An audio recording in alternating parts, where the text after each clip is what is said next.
What's up YouTube, and welcome to another car repair video. We're going to do some work on the Shark today. No, not that shark. This shark. The E24. Haven't done a whole lot of project videos on this car in a while, so I figured it was time. This is my 1984 635 CSI Euro Spec, and it is time once again to replace something I've replaced many times on this car, and that is the heater valve, the expansion valve for the activation of the heat control. It's buried kind of down here on the firewall, and I'll see if I can get you a good angle for it. This is the full contraption here. You can see you have coolant and heating hoses going to it, which coolant flows through. But the actual piece we're going to replace is what's called the mono valve, and it's this little metal circle here in the center that has an extension that goes into this metal housing. So that part is actually not that big of a deal to get apart. I've done this several times. I'm sure most E24 owners are aware of this known problem with these cars, as well as E28 5 Series owners. So this should apply to those. Also, I've learned that the mono valve that we're going to replace is in Mercedes S-Class, I believe, of the 80s as well. So Mercedes owners may take interest in this also, because I believe the part is the same. Originally, it was a Bosch part. We're going to get to kind of where we're at with things today. But let me show you what I'm going to do differently this time. So I have replaced a few of these in my time with this car. I have owned this car about 12, 13 years now, so I figure I get about 2 to 3 years out of a heater valve. But what I've noticed from my history here, this is one of the last times I replaced it, probably 2 times ago. I decided to spring for the BMW part and spent up a little bit extra hoping it would last longer, and really it didn't. Probably got my typical 3 to 4 years out of it. That's the part number for it. You're welcome to look it up. I'll give you a moment to look. And now you're going to see that it's on like eternal back order. So apparently you cannot get the Bosch part anymore that made the part OEM for BMW.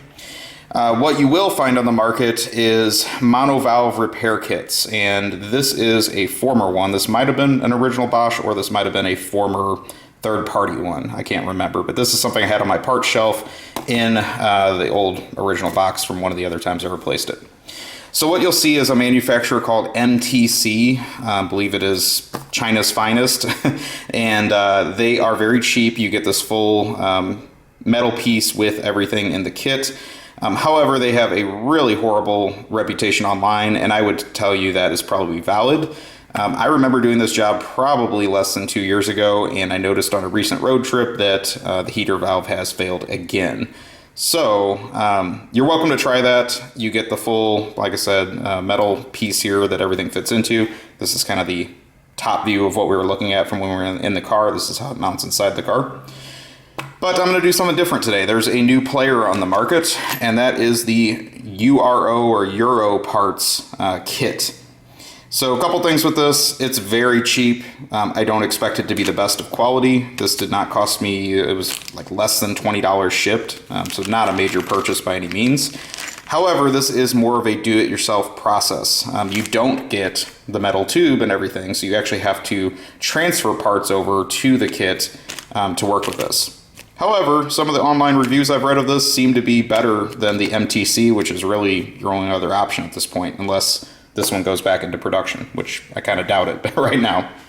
So we're going to try this today. The Euro kit comes with basically the top piece here, so like everything from the rubber on up. There's 2 rubber pieces at the top, one here and one here. What's interesting is this piece flexes up and down as the valve is activated, and I've had this one failed because the top rubber boot broke, and my last one broke because the bottom rubber boot broke. So your mileage may vary, but that is something that usually causes the failure of these. So this obviously includes both boots with the kit, as well as this little, I don't know, mesh housing inside that connects the two. But you also get a lot of different little tiny rings and clips and things like that to transfer everything over. So you don't have to reuse all these parts. It does include them in the kit, as well as a new wave washer.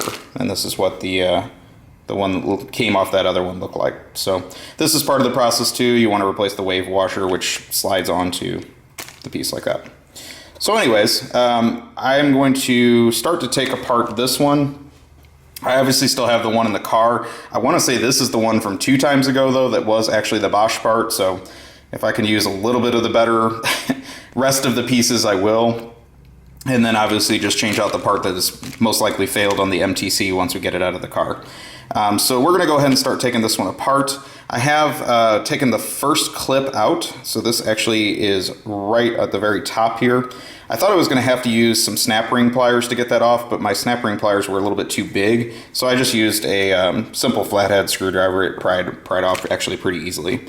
So I think from there, it's gonna start coming apart. It looks like if we get a close up here, I don't know if I can see that, there's another like little ring we're gonna need to pry off, and then really everything should start to slide out of this mechanism. The other thing to consider is that coolant does flow through this, so even just taking it apart and playing with it, some little coolant dripped out of here. So you might wanna have something just to catch that as you're working on it. So surprise, surprise, the next little ring actually just fell off for me as I was talking. And so that would be the next piece on the top. Kind of think of this like you're building a pyramid, all these little pieces. And then from there, it looks like things will start to slide off. So we can go ahead and slide that off there. And ultimately, that is really what you're going to be replacing with this Euro kit. This particular one, like I said, the failure was at the top rubber seal. Doubt you'll be able to see that.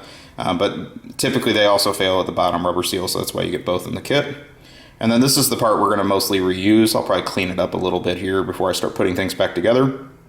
But this is the metal piece you do not get in the Euro kit. So that's kind of where we are for the start of this. It should be pretty straightforward once we get the other one out and get these parts reassembled on here. I noticed there's just a lot of little washers and things in the kit, rings, stuff like that, floating around in the bag. I really don't think we're going to use all these for this application. It could be that some of these are necessary for like the Mercedes application. So just a heads up on that. But I'm going to cut here and then start putting this one back together, and then we'll go to the car, start pulling the old one out. I'll show you what failed on the MTC because I kind of have an assumption already what it's going to look like. And we'll go from there as far as reassembly. I decided to pick a day where it's like 80 degrees outside to work on my heat. So it really isn't the best day to test it out as far as the full range of heat, but I think you'll know pretty quick if it's working for you. So bear with me while I cut, and we'll come back with an update here. All right, I just want to come back for a moment and give an in-progress view of what this looks like to get the monovalve out of the car, out of the housing that it comes in, and those coolant hoses I mentioned before. Everything fits into this square-shaped container, I guess would be the best way to put it, but it does have a bracket that it mounts to on the firewall, and there's some little rubber boots on this side, and then the other one, really hard to see. Kind of unusual, they are 7mm screws that hold those into place, so one on each side. Very limited access, especially with how many turns it takes to get these out. So just give yourself plenty of time to get those loose on both sides, this one and then the one you can't see. And then it is just one electrical connection that plugs into the top here. Pretty fragile little boot here. Mine has a crack in it, I already noticed. So just be careful pulling that out as well.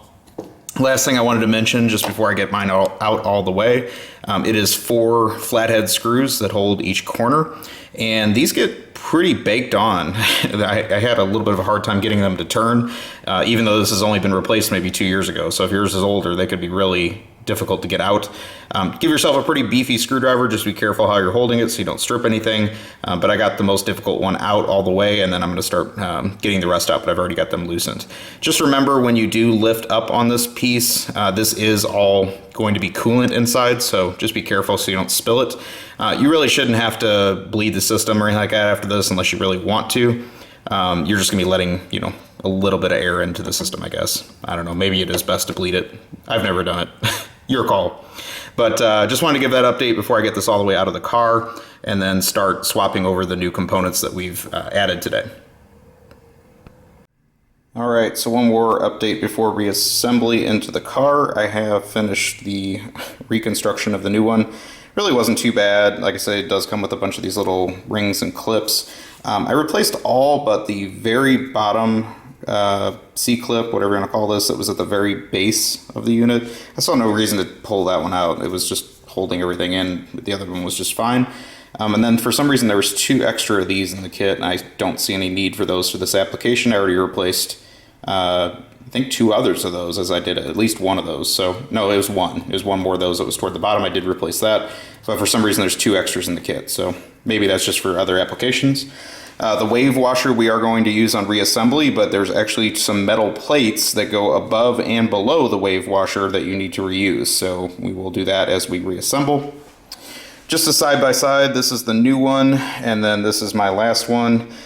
Visibly, it didn't look that bad, at least compared to the other one I showed you. I didn't see the crack, but again, it must be leaking because it was causing issues, just like the other one had before. So overall, I would say the quality of the new pieces seem to be comparable, and then of course you just reuse the base thing. But overall, went back together pretty easily. One thing I noticed is there's just some metal weld or whatever you want to call it on one side of the mesh. The other one didn't have that. I don't know if that's to make it more durable or what, but just one call out as far as difference in manufacturer. So we're going to take the new wave washer and our new valve and then start to reinstall in the car, and I'll give an update as we get that up and rolling. Give me 1 second. All right, so here is the unit all buttoned back together. Again, the 4 screws that go on the top and then the 2 7mm bolts that mount to the sides of the housing. I gave you a little bit better view here what those look like. Just the only call out when you go to reassemble the new valve, there is again some pieces you will need to reuse and stack on the inside of the unit. Just make sure they go back in the same direction. You really shouldn't have a problem. I do encourage you to screw down those top flathead screws pretty tight because that is what is going to form a seal so that the coolant doesn't leak out the top. So just to watch out there as you go to put it back together. But other than that, everything went back together smoothly. I will probably wait to do my test drive and test out the heat and all that, but hopefully this has resolved the issue.